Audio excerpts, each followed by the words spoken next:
ಬ್ರೇಕ್ನ ನಂತರ ಮತ್ತೆ ಸ್ವಾಗತ.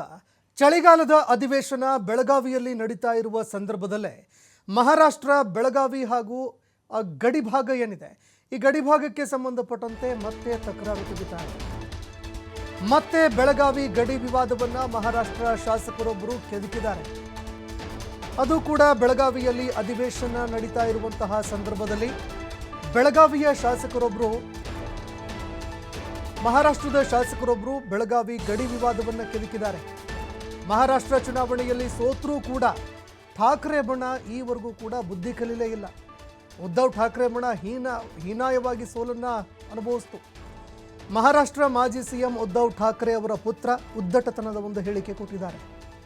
ಬೆಳಗಾವಿ ಗಡಿ ವಿವಾದವನ್ನ ಮಹಾರಾಷ್ಟ್ರ ಶಾಸಕ ಆದಿತ್ಯ ಠಾಕ್ರೆ ಕೆದಕಿದ್ದಾರೆ. ಬೆಳಗಾವಿ ಗಡಿ ವಿವಾದದಲ್ಲಿ ಕೇಂದ್ರ ಸರ್ಕಾರ ಮಧ್ಯಪ್ರವೇಶ ಮಾಡಬೇಕು ಅಂತ ಹೇಳಿದ್ದಾರೆ. ವಿವಾದ ಇತ್ಯರ್ಥವಾಗುವವರೆಗೂ ಬೆಳಗಾವಿ ಕೇಂದ್ರಾಡಳಿತ ಪ್ರದೇಶ ಅಂತ ಘೋಷಣೆ ಮಾಡಬೇಕು. ಪದೇ ಪದೇ ಗಡಿ ವಿವಾದವನ್ನು ಶಿವಸೇನೆ ಠಾಕ್ರೆ ಬಣ ನಿರಂತರವಾಗಿ ಸೃಷ್ಟಿ ಮಾಡ್ತಾ ಇದೆ. ಇದೀಗ ಆದಿತ್ಯ ಠಾಕ್ರೆ ಇದಕ್ಕೆ ಸಂಬಂಧಪಟ್ಟಂತೆ ಹೇಳಿಕೆ ಕೊಟ್ಟಿದ್ದಾರೆ. ಅವರದೇ ಪಕ್ಷ ಉಳಿಲಿಲ್ಲ, ಶಿವಸೇನೆ ಬಣ ಏನಿದೆ, ಶಿವಸೇನೆ ನಂದೇ ಪಕ್ಷ ಅಂತ ಏಕನಾಥ್ ಶಿಂದೆ ಅವರು ಪ್ರತಿಪಾದನೆ ಕೂಡ ಮಾಡಿದ್ರು. ಕೋರ್ಟ್ನಲ್ಲೂ ಕೂಡ ಗೆಲುವನ್ನು ಸಾಧಿಸಿದ್ರು. ಅಷ್ಟೇ ಅಲ್ಲ, ಇದೇ ಶಿವಸೇನೆ ಪಕ್ಷ ಏನಿದೆ, ಆ ಪಕ್ಷದ ಒಂದು ಚಿಹ್ನೆ ಏನಿದೆ ಅದನ್ನು ಕೂಡ ಕಿತ್ಕೊಂಡು ಬಿಟ್ರು.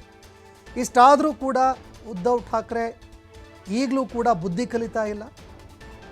ಕರ್ನಾಟಕದ ಒಂದು ಗಡಿ ವಿಚಾರಕ್ಕೆ ಸಂಬಂಧಪಟ್ಟಂತೆ ಅದರಲ್ಲೂ ಬೆಳಗಾವಿಯನ್ನು ಕೇಂದ್ರಾಡಳಿತ ಪ್ರದೇಶವಾಗಿ ಘೋಷಣೆ ಮಾಡಬೇಕು ಅಂತ ಆದಿತ್ಯ ಠಾಕ್ರೆ ಉದ್ದಟತನದ ಹೇಳಿಕೆ ಕೊಟ್ಟಿದ್ದಾರೆ.